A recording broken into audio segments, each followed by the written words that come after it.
What's up, everyone? You're listening to the Vegas Club, episode number 2, Buffalo! Oh, shit.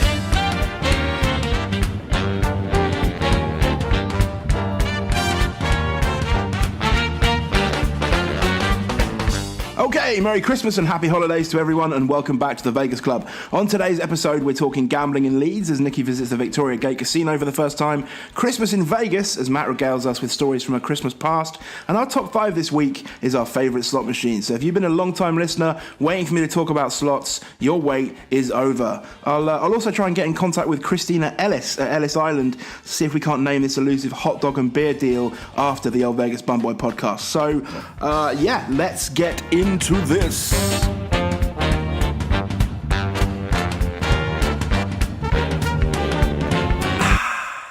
All right, how are you all doing? My name's Chris, and today on the Vegas Club, I'm joined by Nicky. Hi, mate. Good to be here. And Matt. Hi, Chris. How you doing? It's good to be back. Good. Yeah, how you guys doing? You excited about the new venture? Yeah, it's all new, mate. It's all new. We're just going to wing it from the off, I think.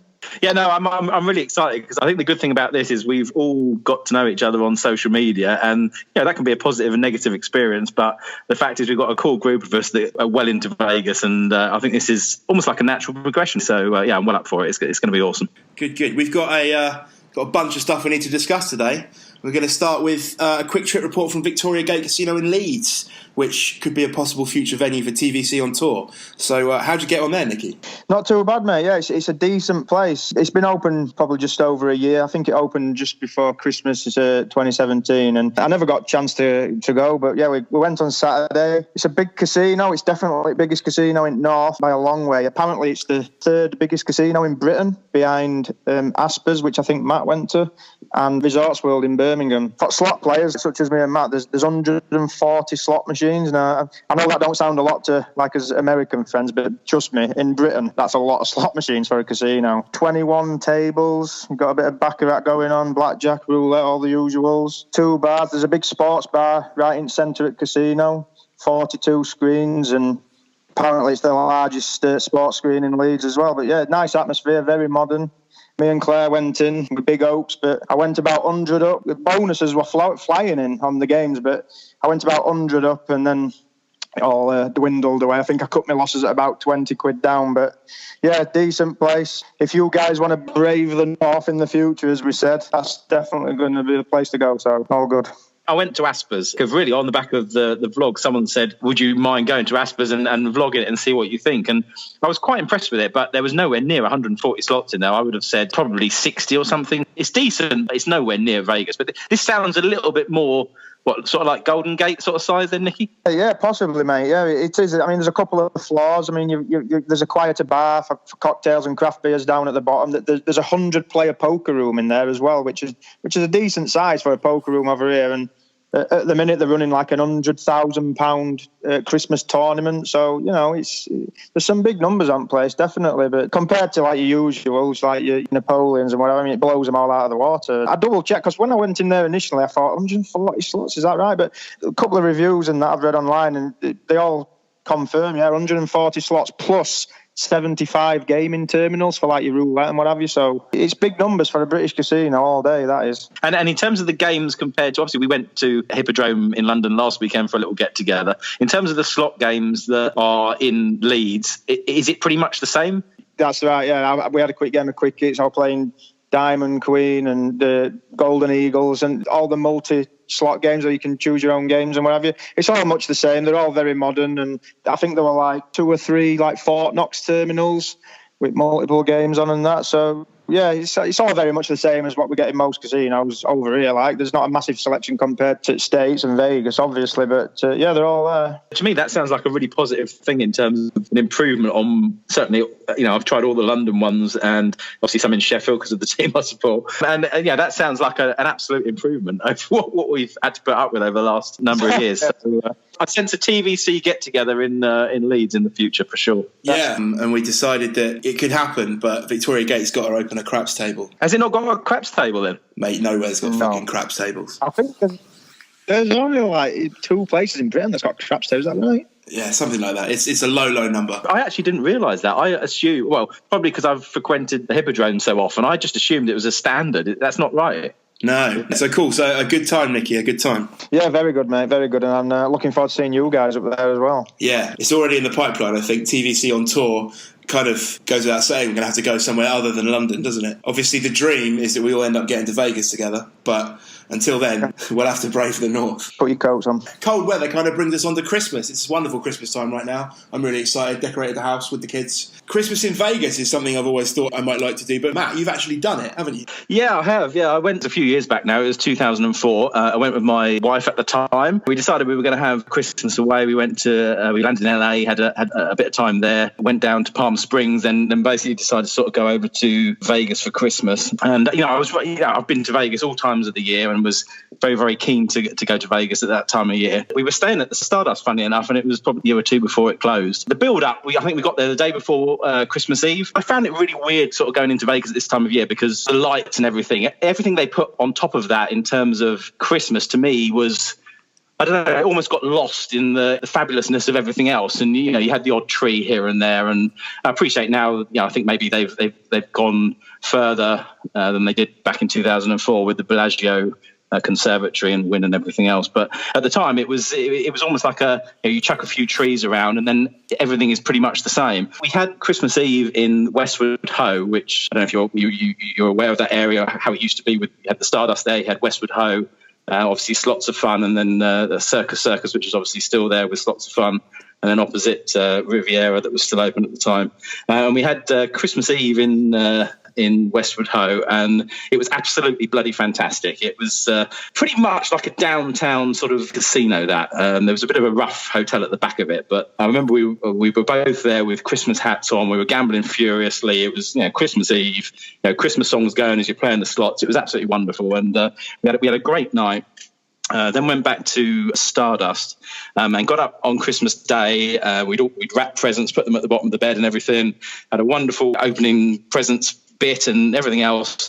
And then went down to the casino floor and it was like, right, what do we do now? We're in Vegas, Christmas Day, everything's going to be, surely it's going to be slightly different to normal. And the thing that hit me straight away is that basically nothing is any different. And I think most people obviously would want to spend Christmas with their family, naturally. Therefore, a lot of people that descend on Vegas in Christmas, or certainly my experience of it, was people that don't necessarily celebrate Christmas. So it's like any other day in Vegas. And I just felt a bit sort of lost, really. And whilst, 364 days a year, I would love it.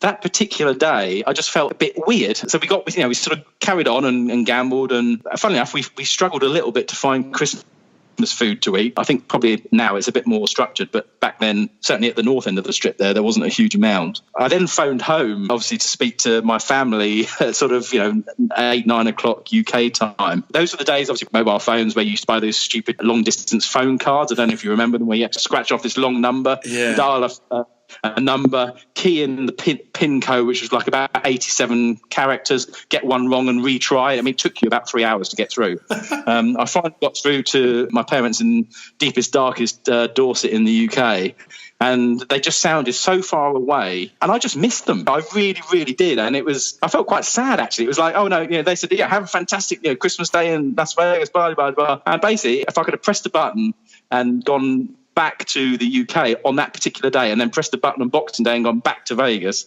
that's what I'd have done. So to me, it was a bit of a bittersweet experience in as much as I thought Christmas Eve was fabulous.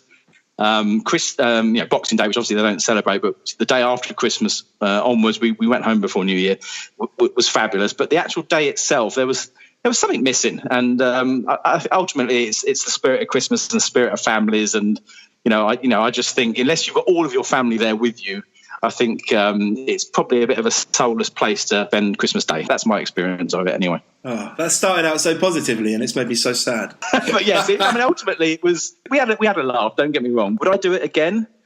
Definitely not. I don't think I could be there Christmas Day either, to be honest. Yeah, I think I agree. I think for me, aside from just the same traditions of Christmas Day, the excitement about Christmas and the sort of whimsy about Christmas is December and the build-up to it. The Christmas songs at work, the different attitudes to work, Christmas lights up around town, all this sort of stuff. But Christmas Day is, that's not what I've been excited for. I think it's just been excited for Christmas and the idea of Christmas. So going to Vegas for that would have been amazing. But you definitely need to come back and have, your traditional family get-togethers, I think. Yeah, I agree. I tell you what, though, for a Christmas Eve night out, there's nothing better.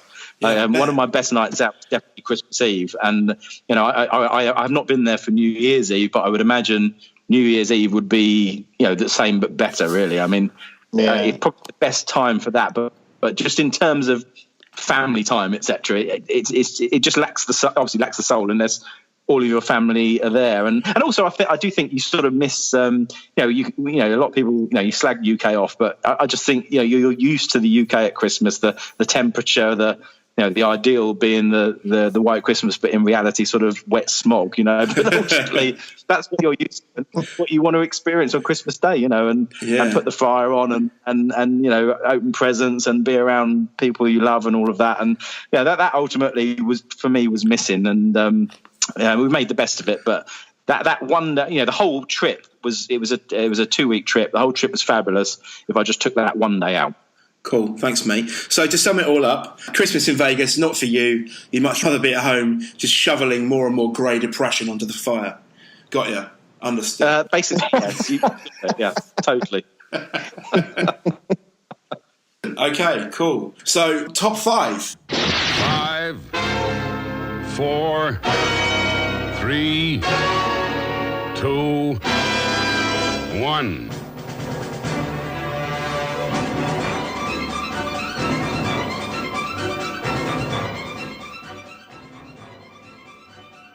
Top 5 this week is going to be slot machines. I did a poll on Twitter a few weeks ago about whether people preferred slots or tables, and it was 67% in favour of tables, but that's literally just the listenership to the Vegas Bun Boy Show, and I know full well getting you two slot celebrities involved is going to change the weighting big time, so we better actually start talking about some fucking slot machines.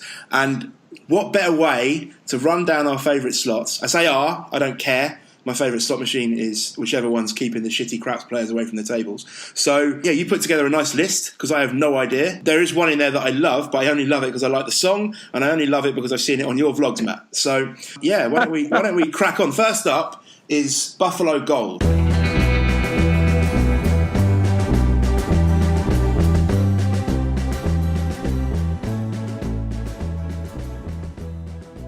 Now, I'm going to chip in at the beginning of these because I have very little to say, but I have played Buffalo Gold. I was walking back from a pool day at MGM Grand, and I just saw it there, one of the massive ones, those oversized, huge screen things, and I just thought, I keep seeing these fucking Buffaloes all over. What am I going to do? Put some money in and see how it goes. And after about 6 spins, I took $80 out of a $20 buy-in, so I was pretty happy with that. But why do you guys like it so much? Well, basically for me, when I'm down on my luck, that's literally my ATM machine. It's always the game that I've had most success on. It's the game that Claire's had most success on, to be honest. My biggest hit came in the shape of a $940 bonus in Excalibur, of all places, on Buffalo Gold. It was a 180 bet. We were passing through Excalibur, as everybody does, and we just I stuck $20 in. I hit a bonus in 2 spins, and I raked up 14 buffaloes. Basically, it's called the Buffalo Gold Collection, and you have to collect 15 buffalo heads on the bonus. If you get up to 15 buffalo heads and you have any spins remaining, you're going to be hitting coin shows all over the place. But I got 14. I've never hit a 15 set, and it went up to 940. My biggest win on the last trip. You might have seen Claire. That where Claire hit her biggest hit, $340 it was, and that's where the coin show Claire name came from, and that seems to have stuck with her ever since. But it's definitely one of my favourites, along with the other Buffalo series. Really, there's Buffalo Grand. I mean, the older games like Buffalo Stampede, which is a favourite with a lot of people. But Buffalo Gold and Buffalo Grand have been my 2 biggest hits. I've still not hit that hand pay, but I am a low roller. It's very rare you're going to see me playing max bet. So at 180 on a $940 win, and then on Grand I got a 150 bet and a $740 win. So All's good on the Buffaloes. You don't really play Buffalo so much, do you? I know you like Buffalo Grand, but I don't see you playing Buffalo Gold that often. Yeah, well, I did I think 2017 was when I remember that particular trip. I played it pretty much every single day, and the vlogs from the January trip of that was pretty much every day was Buffalo Gold, and my best win on it was at Stratosphere. Again, one of those, like Chris was saying, one of the really ridiculously huge machines with the love seats. I was sat there on my own, but I hit, I think it was $880 on a 375 bet. I think the reason I don't play it as much now is as much as you can get the odd, massive bonus. I've had so many that are like $3. You 375 bet and you win $6 or $9 or $12. Yeah. And I know you can say that about any slots, and certainly the one we're coming on to next is typical of that. But I think maybe that, plus the fact that I watch a lot of slot videos on YouTube, and you see so many Buffalo Gold bonuses. You're almost like buffaloed out before you start. So personally, I think now I prefer the Grand, where you don't have the Buffalo heads, but you've got the bonus wheel and all of that. And I know you had success on that. So if I was to pick a Buffalo machine now, it would be Buffalo Grand.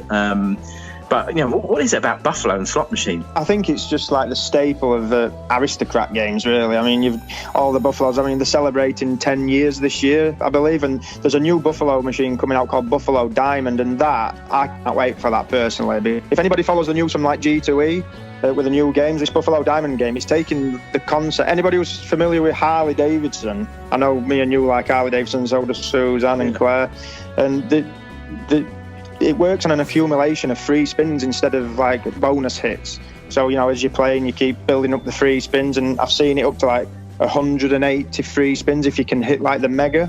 And this Buffalo Diamond machine's taking that concept on board as well. So I think it's just going to be huge with slot fans and Buffalo fans especially. Cool. So number 2, Walking Dead machines. These sorts of machines, the ones that are branded to pop culture stuff, to drag idiots like me to play them, I assume. I'm not a slot player, as everybody knows, but the most money I've ever put into a machine is the Walking Dead machine, because I was obsessed with the TV show, always been obsessed with the comics. Walk into a casino, Treasure Island, I think, on my first night in Vegas, I see the Walking Dead machine, I'm like, well, fuck yeah, let's get it on. And so much money gone in so little time. So, I hate that machine. Which one of you likes it? I think we both like it. Basically, there's two Walking Dead machines. So you've got the first one, which actually looks a bit dated these days, and it's quite similar to Buffalo Grand in that you've got a bonus wheel, etc. And you go through, I think there's 8 bonus wheels on it. And it was almost a standing joke in my vlogs for years that I used to put 100 after 100 after 100 and win absolutely nothing. It literally just sucked my money dry every time I tried it. And then Walking Dead 2 is slightly different, and it was at the beginning of the big, sort of curved screen, all stereo surround sound sort of explosion of slots at the time. And you either get a free spins bonus or a jackpot bonus. So if you've got the jackpot bonus, you can win one of 3 or 4 jackpots by pressing zombie heads, and sometimes they multiply them up. If you have that, you also get the free spins. If you just get the free spins, then obviously you go to pick 30. That's the maximum. If you get times 2, but again, it's high volatility game. It's a real high volatility game. And I'll be honest, because of my experience with the first one, for a while I wasn't that interested in trying the second one. But in March this year, I started doing it.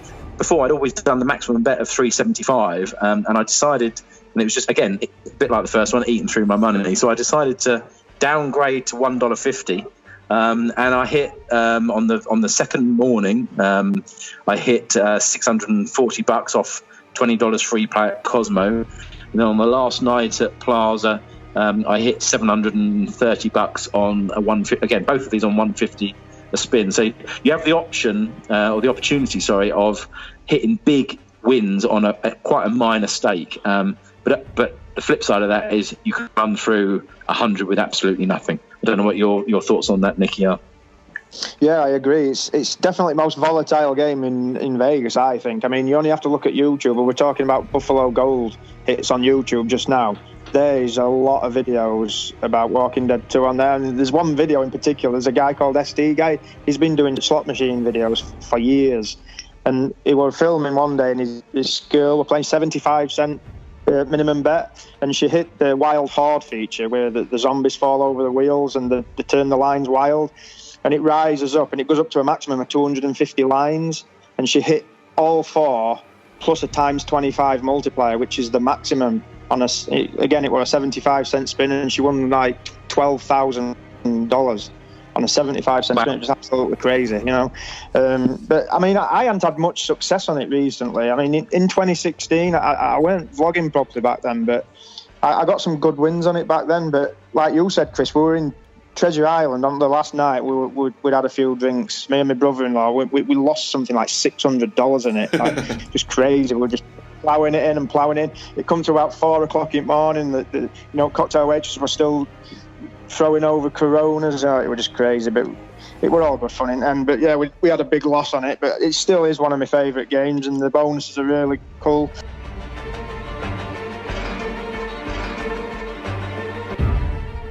The next one, I've never heard of it, or at least if I have heard of it, I didn't know this is what it's called. Lightning Link.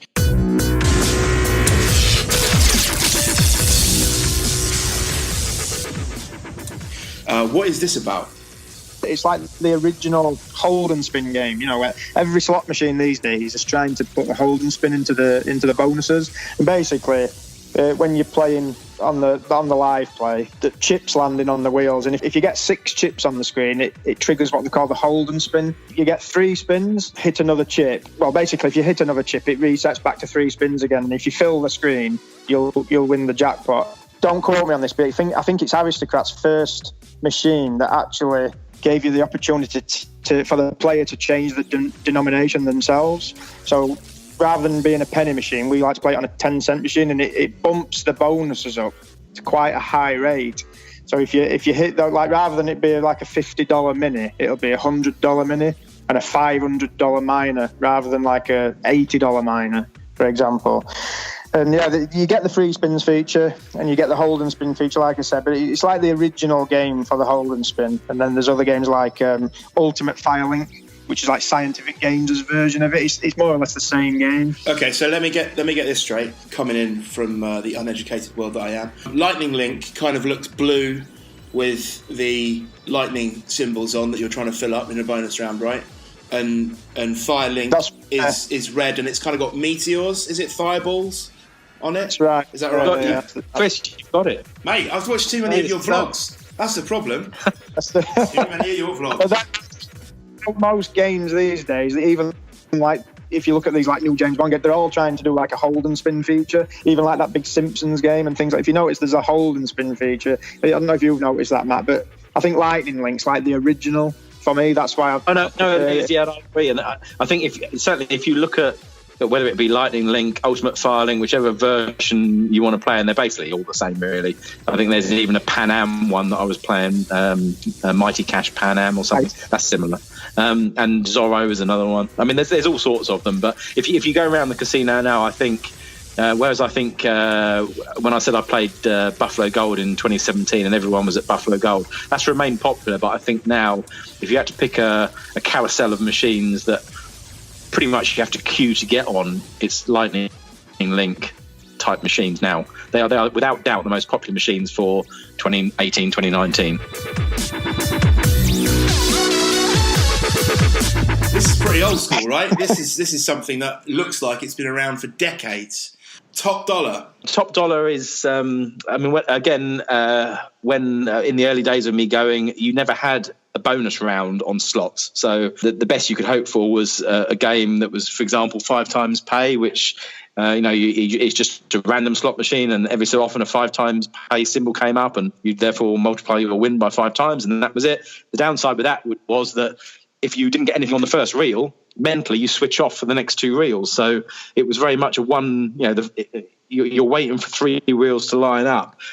the beauty of the top dollar and Wheel of Fortune as well, both of them the same, is that it doesn't matter if you miss the first reel, the second reel, you have the chance of the top dollar symbol on the third reel.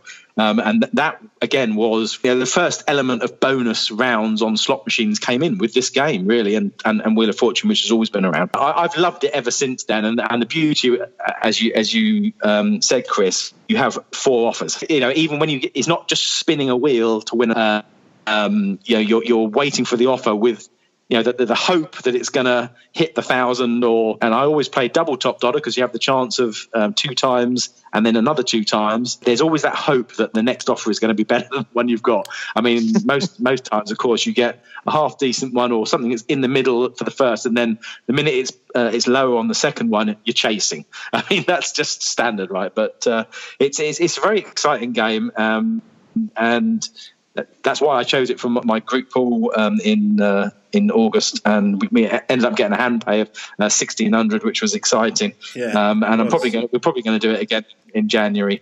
Go then. I usually spin with my tongue.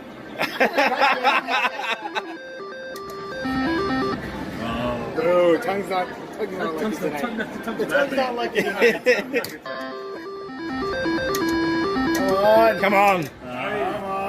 Okay, we're changing it up. Oh, it does work, that.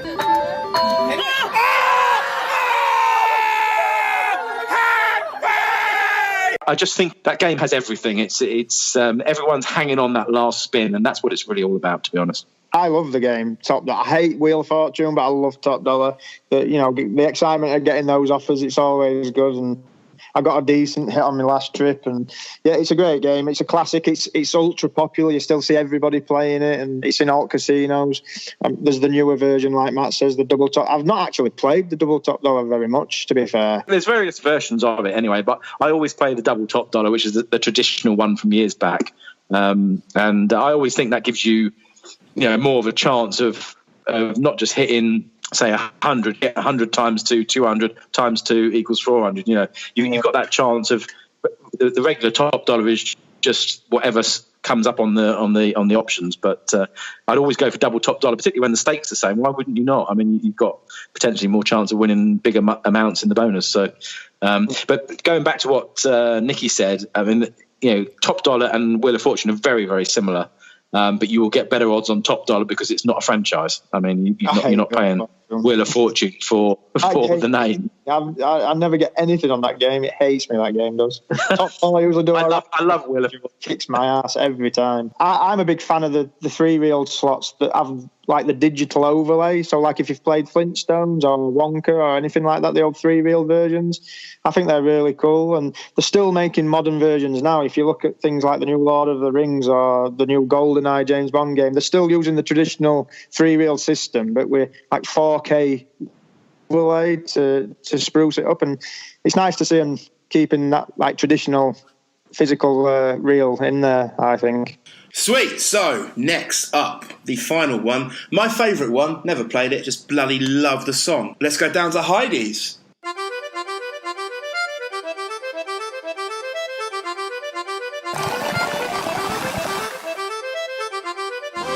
on down to Heidi's, come join us for a beer. They come from far and near to drink and laugh and cheer. And when you come to Heidi's, you'll want to sing along. Everyone has so much fun, you're right where you belong. Roll out the barrel and give a real good spin. Someone told me to play it, I don't know, about a couple of years ago now, and I never really got that interested in it. But then again, a bit like Walking Dead 2, they've now launched this new one with the fabulous song, which everyone knows. And once you've heard it, it will never go out of your head for days on end. And you need 5 Heidi heads to get the bonus. It's ultra fun. I've never won huge on it, I'll admit that. I mean, it's probably my best win is maybe $350 or something. And once you get you need 5 heads, as I said. If you get a red Heidi head, you get the spinning wheel as well. And actually, one thing that somebody on Twitter told me yesterday, the other heads are either green or purple. Apparently, the purple ones indicate which ones are holding wild in the bonus game, and I never knew that until yesterday. Did you know that, Nicky? I didn't know, but I don't play it that often either. The game for me, it's all about the song.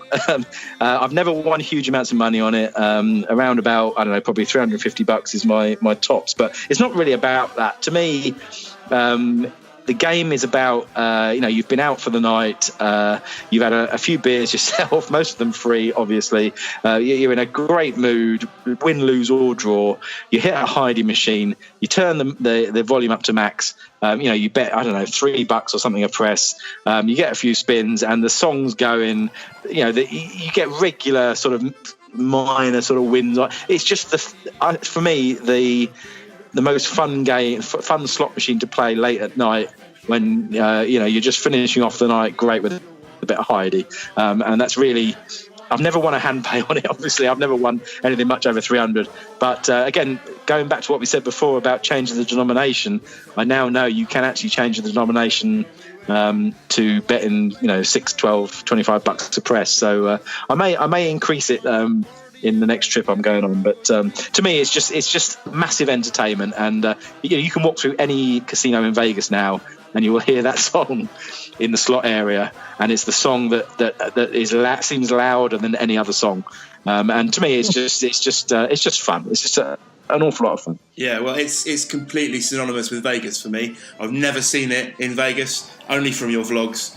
But every time I hear that song now, it just it makes me feel good. So that is a cracking way to wrap up our top 5 slot machines this week. Mostly because they're just segregating Nick to the side, the grumpy bastard. But let's move on. And so much fun, you're right where you belong. One thing that's kind of piqued my interest in that last bit is, similarly to how myself and a lot of other serious table gamers take learning the odds of the game. So you know exactly what you're betting, why you're betting it, trying to get as much bang for your buck as possible by betting in a certain way. Are there ways of deciding how you're going to bet on slot machines then, with regards to expected value? Yeah, without doubt. I mean, I think if you bet in penny machines, you're looking at mid to high 80% in terms of payout. If you're looking at sort of 25-cent machines, it's probably low 90s. If you're looking at dollar machines, it's sort of 95, 96%. And obviously up to sort of $100 is probably 98% or something. I mean, obviously the heavier you're betting, the potentially the quicker the money goes. But yes, it is clear in terms of the payback. It does go up quite. I mean, when I first started going to Vegas, the penny machines, and actually they've been very clever here over the years, because when I first started going, the majority of machines on the casino floor were 25-cent Wheel of Fortune, 3 credits a press, so 75 cents a press. So you're probably looking there a percentage payback of around about 92, 93%. And over the course of time, they've gradually changed all these machines into penny machines. But not only that, so they downgraded them to penny machines, meaning that the rake, if you like, is higher for the casino. But they've also upped the maximum bet. So whereas before, when I first started going in the early 2000s, 125 was quite a high bet for me. Now I wouldn't think twice. And now on 88 Fortunes, you got $8.88 on a penny machine, which probably has a payback percentage of less than 90%. I mean, it is crazy. The casinos have been very clever in re-engineering the bottom line to gradually increase. And actually, I don't think, because of the bells and whistles that now go with the games, I don't think players have necessarily noticed. You've been maneuvered into a scenario where you're getting less back, but you're doing it willingly because of the bells, whistles, whatever Nicky called it, double screen, whatever, all of the other things that go with it. It is quite scary over the last 20 years how they've changed it. But even so, in the short term, you're not going to notice a difference. But certainly if you go to Vegas regularly, you are going to notice a difference. There's no doubt about it. Like the games with the high jackpots, that you're not going to get as good odds on them. So basically keep away from mega bucks, because 10 cents out your dollar, that's going to go straight in jackpot. So things like that. And licensed games as well. So your Walking Dead, your James Bonds, your Game of Thrones, you're not going to get as big percentages on them either, according to Steve Bowie, that is. Awesome. So that is the first time we've ever talked in any depth about slots. I hope you guys enjoyed it. It's probably about time we call Christina Ellis at Ellis Island again, try and get this little Vegas Bun Boy hot dog deal sorted out.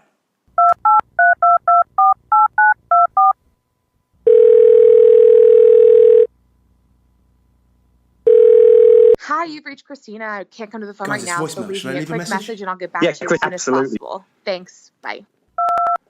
Hi, Christina. It's Chris Taylor, formerly Vegas Bun Boy. We spoke last week about naming a hot dog and beer combo after the show. I got some other ideas I wanted to run by you. Maybe we could talk about naming sweets, Vegas Bun Boy sweets. I also thought maybe if we're talking about this now, we could open a new craps table with Vegas Bun Boy logos all over the layout. That would be great. Anyway, give me a call back, please. Bye. I think she's definitely avoiding you, mate. Oh. Of course she is. Fuck you guys. I think this is going to happen.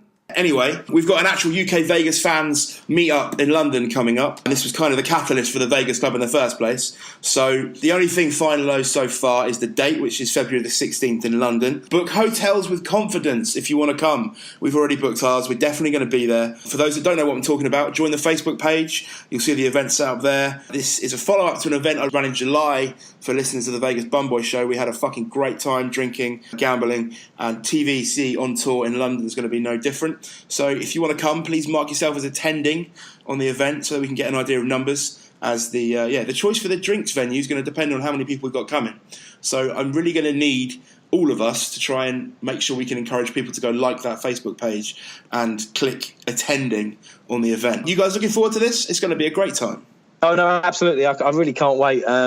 It's weird because we as we put it up a month or so ago, the response so far has been phenomenal, and there's so many names of people that I've sort of got to know over the internet, both on Facebook and Twitter, and I know a number of them are coming, and it's going to be absolutely fantastic, and I cannot wait. Really, really can't wait. Yeah, it's definitely going to be a blast, mate. I'm really looking forward to it. Claire's really looking forward to it. We've got his hotels booked, and like Matt says, there's been a lot of interest at early doors. It's really cool. There's a lot of people already booked hotel. It's just going to be an epic night all around. Yeah, looking forward to it. We are going to keep all of our social media updated with regards to what's happening there. I should really book a venue for the afternoon drinking session, because otherwise we're not going to be able to do it, are we? I better get on that this week. Okay, that's on the list. But yeah, that about wraps it up for this episode. We'll be back in January to continue this shit. In the meantime, if you've got any feedback, you can review the show on iTunes. Really helps us get new listeners. Nicky, where can people find you on Twitter? To Nicky Firmage, basically. Nicky Firm on Instagram.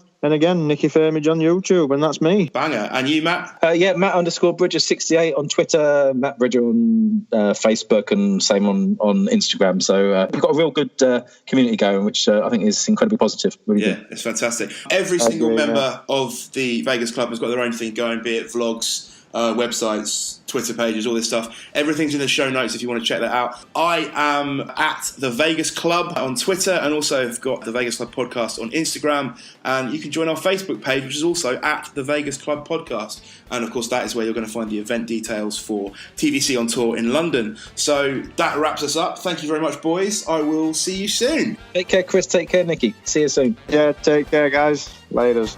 All right, we'll see you in 2019. Merry fucking Christmas!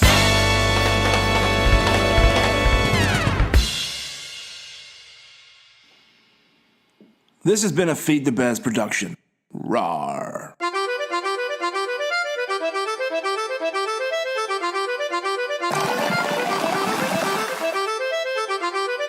Come on down to Heidi's, come join us for a beer. They come from far and near to drink and laugh and cheer. And when you come to Heidi's, you'll want to sing along. Everyone has so much fun, you're right where you belong. Roll out the barrel and give a real good spin. With some help from Hans and Heidi, you could really win. I love to play at Heidi's, yeah, she's a real big tease. So I pick up my accordion and give her a good squeeze. La la la la la la.